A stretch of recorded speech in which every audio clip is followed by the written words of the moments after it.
عسلامة، مرحبا بكم الناس الكل، ان شاء الله تكونوا بخير.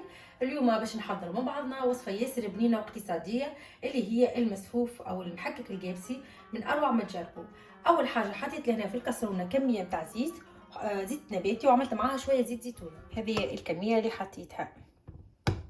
خذيت لهنا الفلفل الاخضر، خذيت زوز جرينات فلفل حار، وهذوما جرينات صغيرات حلو، وحطيت فيهم الملح، وتوا باش نقليهم في هذاك الزيت باش يعطوا النكهه نتاعهم، ويجيني من بعد المسفوف ياسر فاوح وبنين.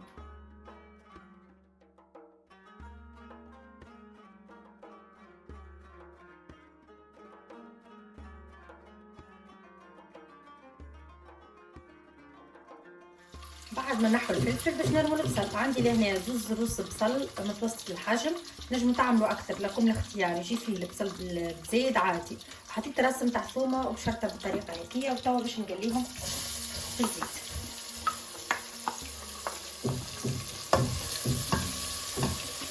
وفي نفس الوقت باش نضيف عليه الفلفل الاخضر، هذايا فلفل حلو قصيته مربعات هكايا، باش نقليهم بالباهي حتى يذبلوا شويه. بعد ما يذبل البصل بالطريقه هذه يبدا ترونسبارون، والفلفل اللي معاه، وقتها نزيدو طماطم. خديت كعكتين طماطم كبار قصيتهم هكا مكعبات ونزيدهم توا. ولهنا باش نعمل اضافه من عندي تبنن على الاخر اللي هي السبنيري رابي، من بعد تذوب وما تظهرش اما تسيب النكهه نتاعها. هذه اختياريه، ما يعملوش فيها راهو في المسلوف، اما تعجبني وياسر محلاها بنينه على الاخر.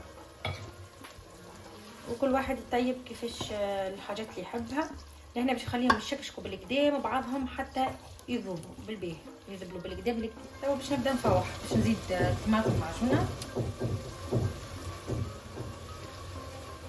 واخيرا عملت الفلفل المعجون، حبيت نبارطاجيه معاكم. اللي تحب الطريقه بالتفصيل نخليها لكم في صندوق الوصف. من اروع قبل ما تاكلوا وتعملوا في وصفاتكم الفلفل المعجون بالبصل المالح ياسر بنين ويفوح الماكله على الاخر. عندي برشا ما عملتهاش المره هذه، عملت هكا كوانتيتي باهيه ياسر بنينه. باش ناخذ هنا طرفه صغيره كي خاطر حار برشا، باش نضيف عليهم هنا مغرفه صغيره فلفل احمر مكوش. هذه تنجموا تعوضوه بقرين فلفل مكوش، والا تعملوا الهريسه العربي بالفلفل المكوش.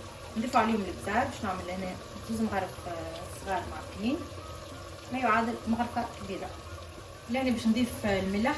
وبالنسبه للفلفل المعجون ديما تردوا بالكم خاطر يبدا فيه البصل مالح، تنقصوا شويه من كميه الملح المعتاده. فوالا هذه نخلط الفخات هذه كل مع بعضها ونمرق الماء. ان شاء الله ريحه ياسر بنينه. نحلهم بالماء. بالنسبه للصوص هذا ما يسحقش برشا ماء،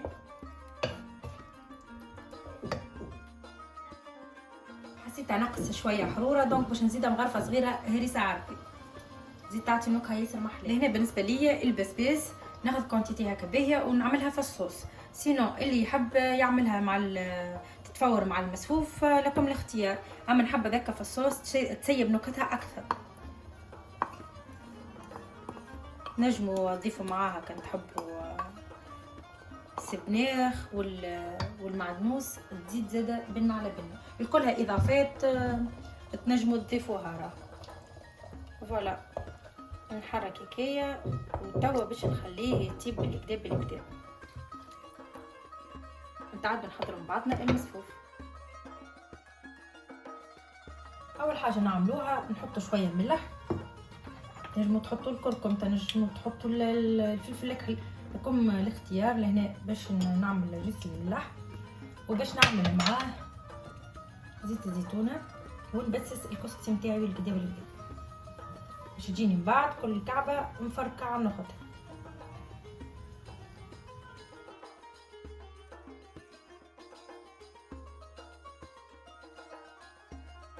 بعد ما نفركوه بالزيت الزيتونه نزيدوا عليه الماء. بالنسبه للكسكسي هذايا رقيق ما نكثروش برشا الماء باش ما يجيناش من بعد معجن الكل، خلوه يتشرب في الماء بالكدا، ومن بعد نحطها في الكسكاس ونحطها الفوق.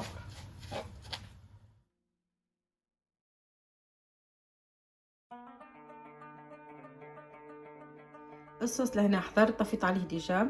شوفوا قرا الزيت نتاعها ما شاء الله فاوح يعمل الكيف.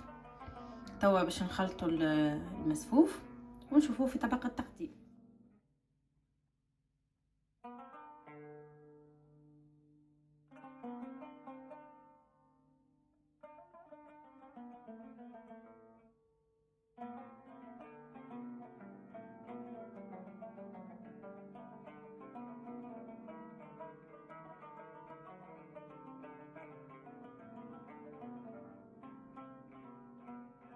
فوالا المسوفة متاعنا حضر، نودكم من شهيكم، جاي بنين بنين بنين وفاوح ومحرحر يعمل الكيف.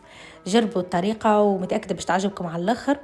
طريقة سهلة على الاخر وزيد دبارة اقتصادية وبنينة بنينة بنينة برشا. فوالا ان شاء الله تكون عجبتكم ريسيت اليوم. استنوني في فيديوهات قادمة وما تنسوش تتابعوني على الانستغرام تونسية ان فرانس مكتوب اسفل الشاشة. ولهنا نوصل بكم لاخر الفيديو وتبقى كان نقول لكم سلامة.